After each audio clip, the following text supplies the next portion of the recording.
ఆయన మా మీద చూపించిన ప్రేమ ఎవ్రీడే మేము పడుకున్నప్పుడు ఆ టైంలో ఇలా మాట్లాడారు, ఈ టైంలో ఇలా, ఆయన చూపించిన ప్రేమ మా లైఫ్లో బెస్ట్ మెమరీస్ అండి.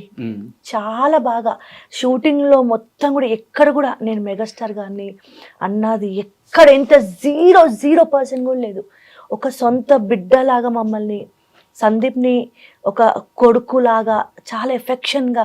అసలు ఫస్ట్ సాంగ్ వచ్చిన తర్వాత ఆయన మాకు దగ్గర అయ్యారు. ఎందుకంటే ఆయనకున్న ఎక్స్పీరియన్స్కి పిల్లలు వీళ్ళు నా మీద ఉన్న అభిమానంతో ఎక్కడ ఎగ్జైట్ ఉంటుంది కదండి అభిమానులని, ముందు మమ్మల్ని ఫ్రీ చేసుకోవడానికి మాతో చాలా జోక్స్, ఇంట్లో ఫ్యామిలీ మెంబర్ లాగా జోక్స్. లైక్ ఎలా అంటే సందీప్ నన్ను పిలవాలంటే సందీప్ మీ ఆవిడేదయ్యా అంటారు, నన్ను పిలవంటే ఎక్కడమ్మా మీ ఆయన ఎక్కడ వెళ్ళి పిలుచుకురా. ఇలా ఒక ఫ్యామిలీ మెంబర్ లాగా మాతో కలిసిపోయి తర్వాత మాకు కొంచెం ఆ ఫియర్ అనేది తగ్గిన తర్వాత తెలియకుండానే మేము ఆయనకి చాలా దగ్గర అయ్యాము. ఆయన కళ్ళల్లో మా మీద ప్రేమ చాలా అంటే ఇంకా మర్చిపోలేము. సాంగ్ అయిపోయాక మళ్ళీ అనుకుంటున్నాం మళ్ళీ ఎప్పుడు చూస్తాం మళ్ళీ చిరంజీవి గారిని. సక్సెస్ మీట్ కాల్ రాకముందు అయిపోయింది సాంగ్ అయిపోయింది మళ్ళీ ఎప్పుడు కలుస్తాం మెగాస్టార్ గారిని.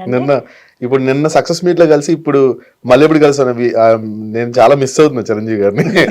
అంటే మొన్నటిదాకా ఓకే ఇప్పుడు చిరంజీవి గారు సాంగ్ చేసాం, తర్వాత ఎడిటింగ్ చేసాం, తర్వాత చిరంజీవి గారు చూస్తారు మాట్లాడతారు, ఓకే దాని తర్వాత థ్యాంక్స్ మీట్లో అక్కడెక్కడ కలుస్తాం, దాని తర్వాత సక్సెస్ మీట్లో కలుస్తాం. అంటే ఒక ఆప్షన్